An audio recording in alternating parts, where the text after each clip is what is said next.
Okay, hi guys. Welcome back to you all into another episode of Road Podcast. हामीले प्रत्येक हप्ता भ्याएसम्म road पोडकास्टमा केही न केही विषयहरू यहाँहरूको बिचमा ल्याउँदै आएका छौँ। आज पनि आजको यो अर्को एपिसोडमा यहाँहरूलाई स्वागत गर्दै आज भने हामी एउटा book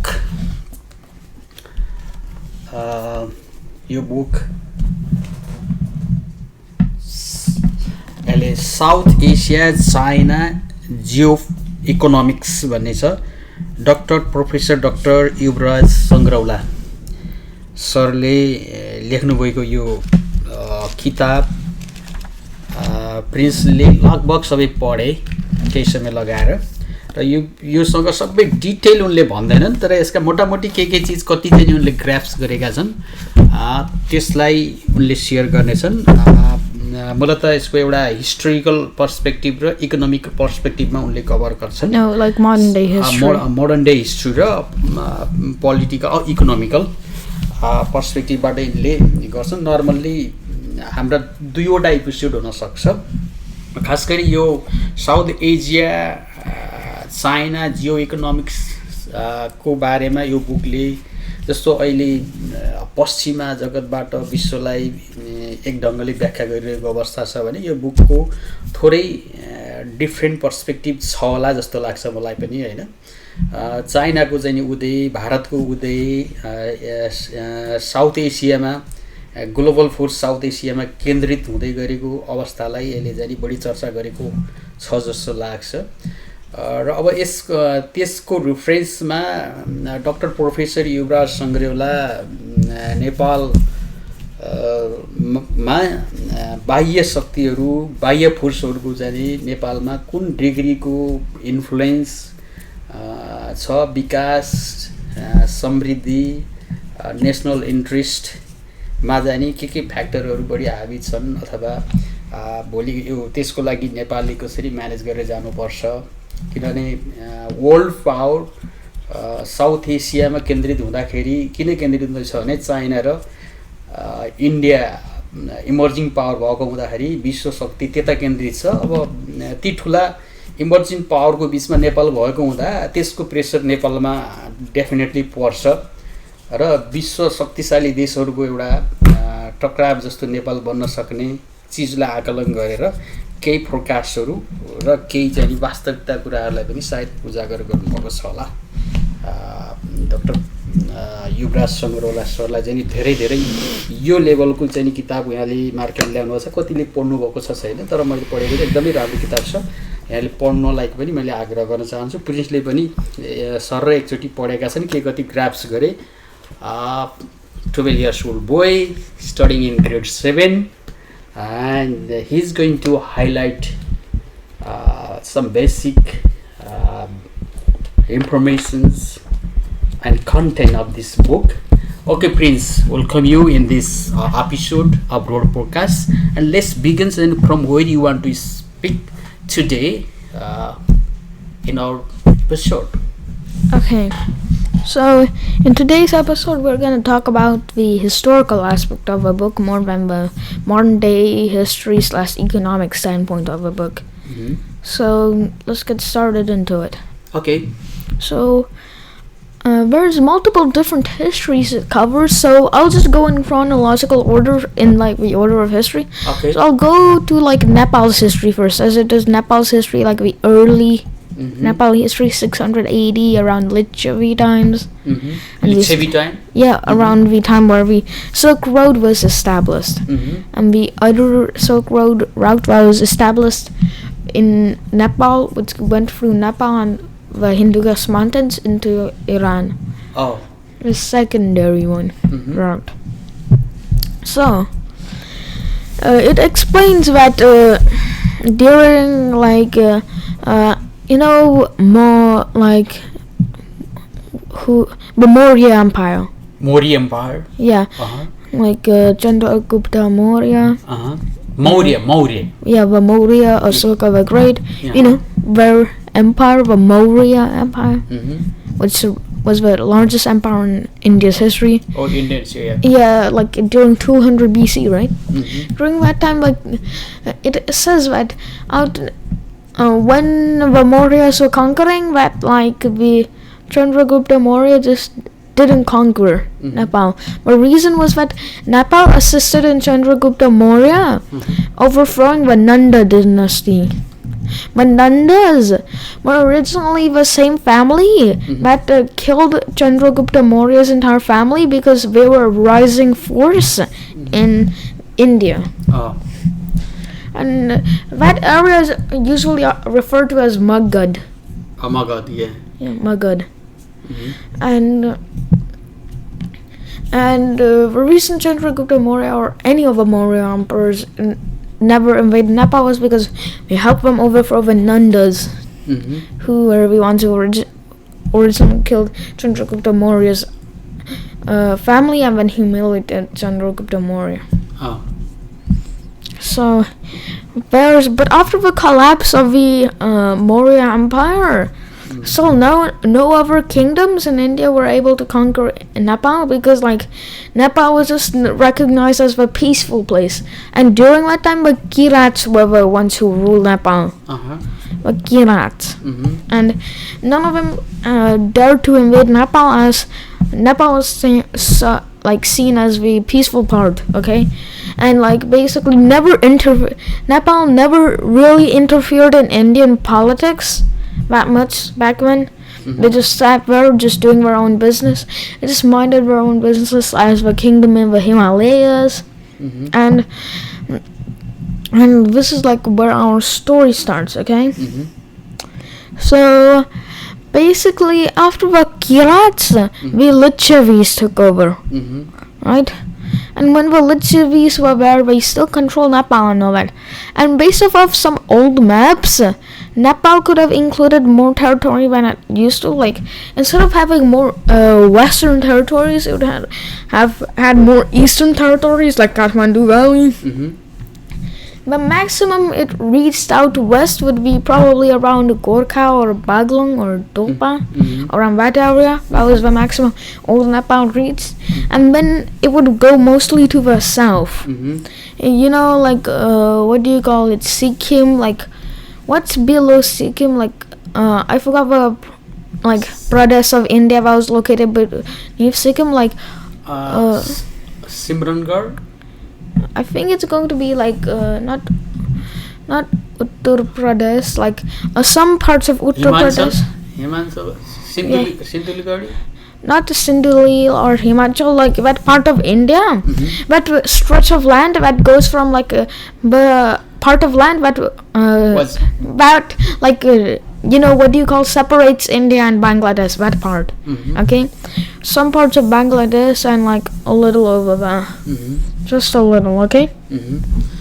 And Nepal was just recognized as a peaceful place, and also no other country would dare to actually invade Nepal because first of all, Nepal was seen as a peaceful kingdom, and also Nepal was really good at fighting.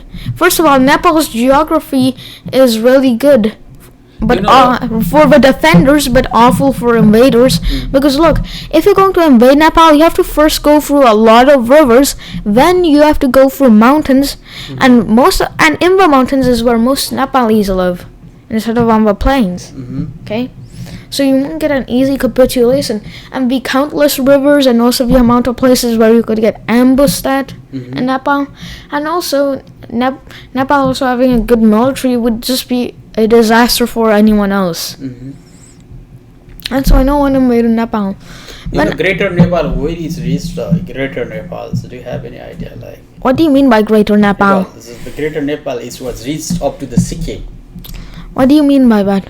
What timeline are you talking about? Like, you know, before unified. Before unified, after Rana Bahadur Shah has extended the territory and reached up to the like Simrangarh. Yeah, that's one, now but that's not related to what we're talking about right now. That's not related. Okay. So let's just carry get on to what we're Yeah, talking whatever about. you know, just carry on. Yeah. Well, yes. When Velichsaries took over, Mm-hmm. and in India, the Gupta started taking over. Mm-hmm. Velichsaries was called the like golden era of Nepal, as money was. Nepal became really wealthy at that time. At that time, it's Yeah, they started implementing coins, Mm-hmm. and Kathmandu, like Patan, Patan, yeah, Patan. Patan became like the capital. At that time, used to be the capital of Nepal, as Kathmandu wasn't there still. Yeah. Kind of. Kathmandu was like a minor one. Yeah. While Patan was Patan was like really settled, and it was the capital city at that time. Mm-hmm. And it was known as like a merchant's city, like where merchants around like that went through China into India would go. Mm-hmm. And it was helped because of Tibet. Mm-hmm. When Tibet was like was unified by like Kamko Johnson. Mm-hmm. I'm not good with Kamko Johnson. Something like that name. Yeah, his name and all that. Tibet started to make settlements, but when we unified first, Kamko Johnson sent some emissaries or Mm-hmm. messengers from his realm to Nepal. Mm-hmm. And when he went for it, he was trying to see what the modern society at that time was, okay? And he started making more cities, and and he started making alliances, okay? And what he made was that he built 2 cities that were close to the Himalaya, like the peaks of the Himalayas, right? Around the Tibetan plateau, and that near the peaks of it, from those 2 cities, you could just go into Nepal, which would make a pretty good trade route. And from Nepal, you could just go into India. Essentially, that route through Tibet made Nepal basically the narrow pass that led to between 2 giant countries, okay? 2 giant societies, you could say. A narrow pass. And Nepal started flourishing due to that. And also, Kamkan Janso, Srangsang Gampo. Srangsang Gampo. Oh yeah. Yeah, that's the name you are trying to tell. That's the name. Is Srangsang Gampo is a like Tibetan prince, I think. And Not a Tibetan prince, king. a king, and he got married. Yeah, with the that's the story I'm trying to tell. Okay, yeah. Why do you have to spoil it? No, I'm just giving clue. Yeah, okay, carry on. Srangsang Gampo and Srangsang Gampo. Srangsang Gampo. So Or you can tell the Mr. Gampo. okay. It's easy to you. After that, after like Tibet kind of modernized, like according to Tibetan legend, Srangsang Gampo was like was at sleep, and he dreamt of like a princess from a distant land that he was going to marry, and her name was like Brikuti. Yeah, very good. And The princess of Nepal. yeah, and what happened was that Srangsang Gampo sent emissaries to Nepal, saying that like, can I get Brikuti's hand in marriage and all that. But the king of Nepal declined and all that. The reason was due to like him viewing Tibet as kind of underdeveloped and needing more help than he would allow. And when Srangsang Gampo asked like 3 times, and after the 3rd time, the king of Nepal finally like let him. And when an alliance was formed between Nepal and Tibet after that, due to Brikuti's marriage, Brikuti started like teaching, Buddhism there, being the first Buddhist catalyst, like, and also a lot of Buddhism, and also where they started, like, the the palace at Lhasa. Red Palace, yeah. Yeah, that palace. It was made with the help of Nepali architects. So what's the name? Yeah. During that time, and Potala Palace. Potala Palace. Yeah. Which is in Bhutan. No, Potala Palace is in Tibet also. Yeah. Also, Nepali architects helped making that, Mhm. and those weren't during the times of village TV. Those were after Mhm. and during. Okay, Yeah. and that was like the connection between Nepal and Tibet, right? Yeah. When the Chinese came and made Tibet a tributary to the Chinese. Mhm. Okay, Mhm. and because of that, Tibet had to pay like a certain amount of money to China. Okay, Oh yeah. as a tributary. Mhm. And also and due to China making Tibet a tributary, Mhm. Nepal was able to form an alliance with kind of like get to know China now, Mhm. right? And what happened was that China started sending emissaries to Nepal, and Nepal like gave gifts and also sent emissaries to the palace in China, Mhm. the emperor, the Tang, I think so, the Tang emperor's court in China, Yeah. and started giving them gifts and all that. And there was also an incident during the middle of the 600 ADs, okay? Mhm. 600 AD, CE, whatever you call it, Mhm. okay? During that time, what happened was that the king of Magadh, or like the Magadh, Gupta, yeah. of India. Magadh, Yeah. or the Gupta dynasty Mhm. was overthrown by like someone else. Okay, Mhm. he was thrown by someone who claimed to be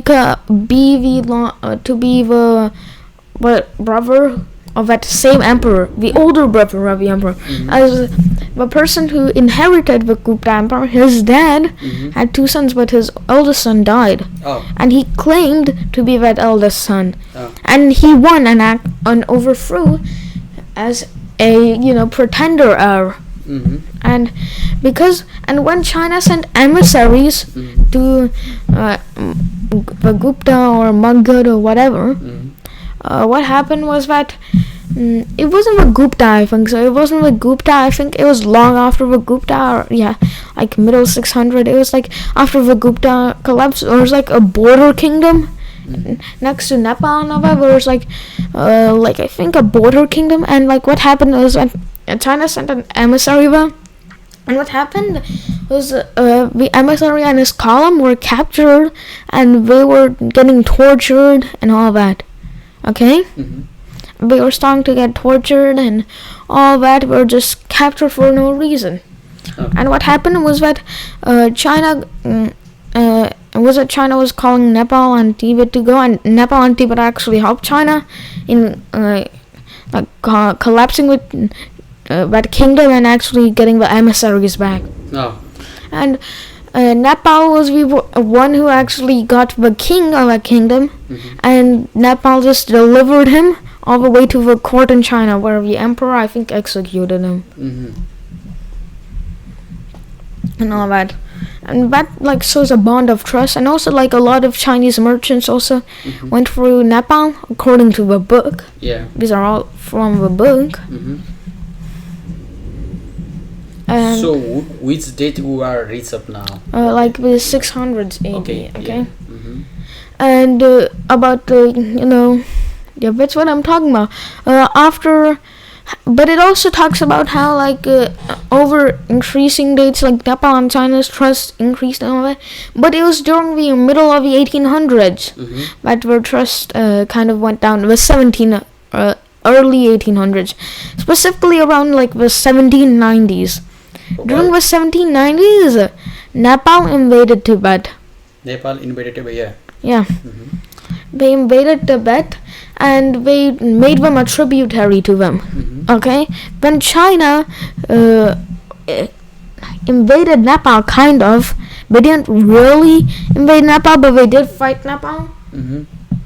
After that, as Nepal, Tibet refused to pay their tribute after the first war. After like some time, they refused to pay, and when Tibet and Nepal went to war, and China got involved in that war, they defeated the Nepali armies and made Nepal a tributary to China also. Mhm. But still, Tibet was still a tributary to Nepal, Mhm.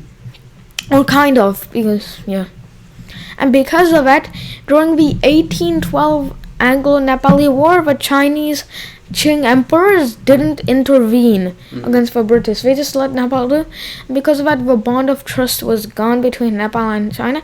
And in 1854, Nepal again invaded Tibet, but this time China wasn't able to do anything to Tibet as the Second Opium War was going on, as well as the Boxer and Opium War? the Second Opium War. What does that mean? I never heard this one. Well, it's something that was about colonial. Oh. Basically, the British had a lot of opium in their land, and people in the UK were eating overdosing on opium a lot. So they grabbed all their opium, and what they did, they wanted to use it somewhere. So they basically told the Chinese to get some opium, and they paid money for it, and they practically made the Chinese addicted to opium. The British, they made the Chinese addicted to opium, which led them to buy more. But the Qing emperor just said that you aren't able to sell us more opium, and threw opium crates into the ocean and all that. And the first Opium War started, and the British won after an embarrassing defeat by the Chinese at the hands of only 5,000 troops who landed in Canton, aka Hong Kong. Oh, Canton, Hong Kong. Oh. Yeah, and that city had a population around way higher, like 5 million, around that. 5 million. No, is it 5 million? Not 5 million, not right now. I think it was like 1 million at that time. I think China did have really big cities. Not 1 million, That means I'd say around 800,000. Okay, 5,000 troops captured a city with 800,000 people. Oh. And due to that embarrassing defeat, China lost the first Opium War. And they started opening trade ports. That means the international powers would, go into cities, and those cities that had trade ports would basically never be under the control of the Qing emperors. As basically by that point the European countries owned it. Because they could just go in every time they want and sell opium. Then the Second Opium War started after an accident. And because of that accident, the British invaded the Chinese again, and also the French were going against the Chinese. And on top of that, there was, with the Opium War, the Chinese were also, and during that time, the Chinese were also fighting the Taiping Rebellion. It's the Taiping Rebellion is quoted as the most destructive civil war in history, with the estimated casualties of around 28 million people during the Taiping Rebellion. 28 million. And it lasted around a decade. Oh. And who won? The Qing. The Taiping Rebellion started as a disillusioned man. It was from a Chinese minority, said that he was the brother of Christ. He believed that he was a brother of Christ after failing a Qing exam to become a imperial courtier. He failed the exam for it, and he got depressed, and he started dreaming, and he quote unquote said that he saw a revelation, or some type of manifested dream that he was the brother of Jesus Christ. Okay, leave it that one. They're a long story. Let's come in the track and move forward. His name was Hong Ching, and he decided to convince everyone from the minority to join him. They did. They rebelled. They captured the first city. It was started in the Taiping region and all that. They captured Taiping, and they captured Shanghai also with that. They captured Shanghai and a lot of cities. And when the Qing struggled, the Qing started winning after they got a British officer. And it's army of few experienced men. Okay, let's move aside. Because of those factors, China was not able to protect Tibet during 1854. 1854, yeah. And do all those things. I think that time the British already been in the India, right? Huh? Yeah. The British already started ruling in India, like. Yeah. Yeah, on that time British were in India. East Indian Company. Yeah, they were that. Yeah. And due to all those factors, China was not able to defeat. The factors of a Taiping rebellion, the Second Opium War, a war with the French, and to top it all off, a war with the Nepalese. The Chinese went through a lot that decade, the 1850s, and Nepal won the war against Tibet, and Tibet was forced to pay like a certain amount of rupees for 100 years. And we have to, I think it was 10,000, 10,000 rupees. And in 1954, this treaty was signed in 1856, and in 1954 the Tibetans stopped paying the Nepalese as China took control of Tibet that year. And when a Nepalese delegation was sent to them, they were asked, why aren't you paying anymore? And then the Tibetans said that we aren't ruled by ourselves. It's the Chinese who rule us now. So you have to ask the Chinese to pay, not us. And so, that's basically the conclusion of a modern history. What about the Indian side? The Indian side, British. There wasn't that much in the book about the Indian and British things. There wasn't, actually. That is, but maybe it's a long. Yeah, but it's more of modern history. Like that, I would say that's more modern history, okay? Yeah. Because the things I was talking about with Qing and all that, that's still modern history.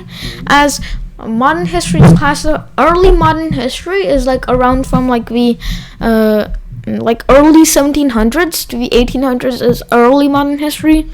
Then Victorian era, 18th century. Then 1900s, that's literally modern. World War I, World War II were in the 1900s, and you could consider that modern. So that's another topic. So what I was expecting, the East Indian Company, they attract